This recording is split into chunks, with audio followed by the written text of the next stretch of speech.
Hey everyone, welcome back to another podcast. This is a freaking something, I don't know, some kind of podcast. What this is going to be about is about government issued warrants and warranties, as well as the mole hunts that have occurred in the past in past government.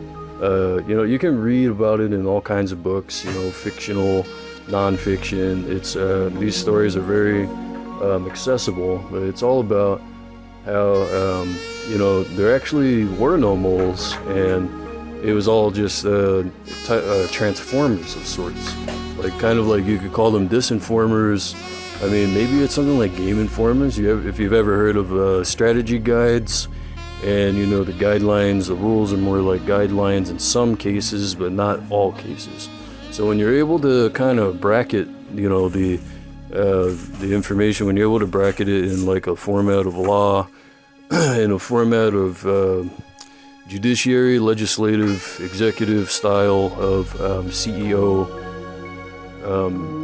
executive business decisions, then you can kind of see where everything comes from, and the parliament. And that's where the 1880s where 100 years from that, you can see how there's the 100-year effect, the 100-year plan effect, when you watch movies with Matthew Broderick.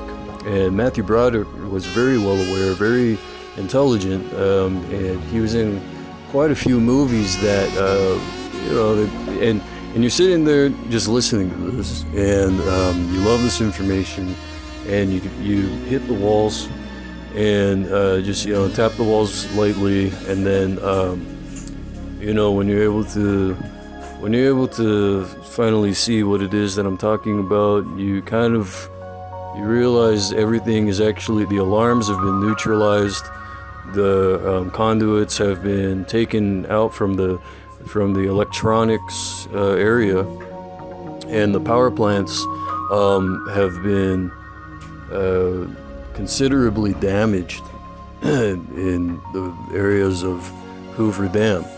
And so because you love that movie, you watch that movie, you sit in a spinning chair, just like me, and then you kind of like, you open the door and you step inside.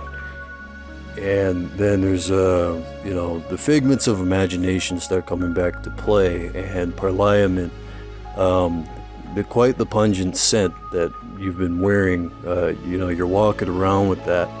And it's just like, what is this for? Why do I have to smell good in society? Why do I have to smell good to women and men and just anyone walking around, the elderly? What is the reason for having to smell good?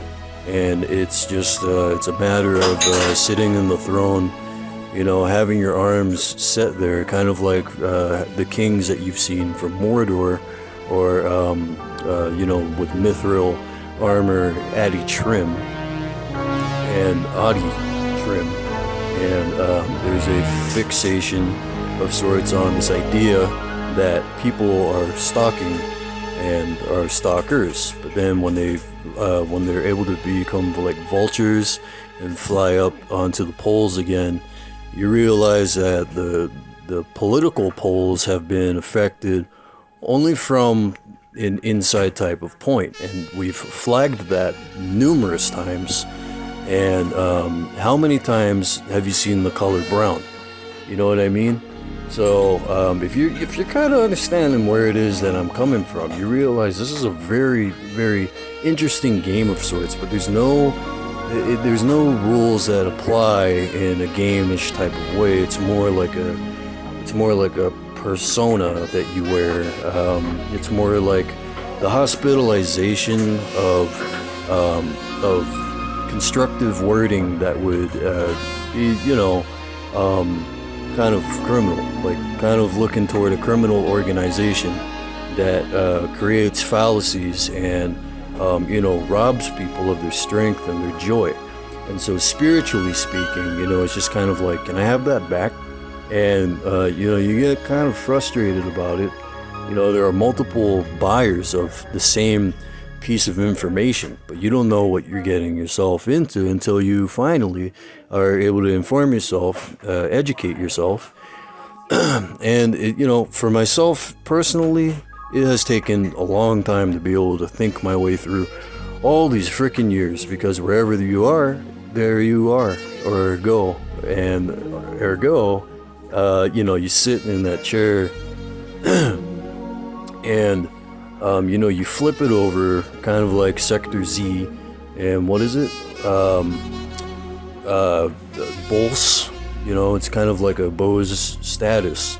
And if you've ever seen the games, then you would kind of be able to, you'd recognize the effect that it has in a virtual reality sort of way, the virtual insanity that has been provided from Prim, and the location of Celsius, the most high Celsius ratings.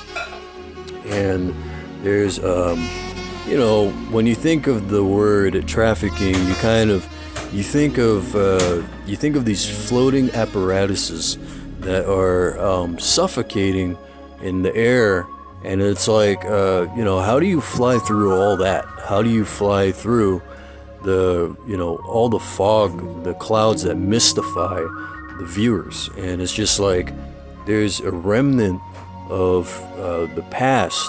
You quiet about the Christmas past from the movies that you've watched as a child, and you love those movies, and then you're able to kind of primitively restate your war efforts and the meaning of the food and drink that you've accumulated in the course of a lifetime.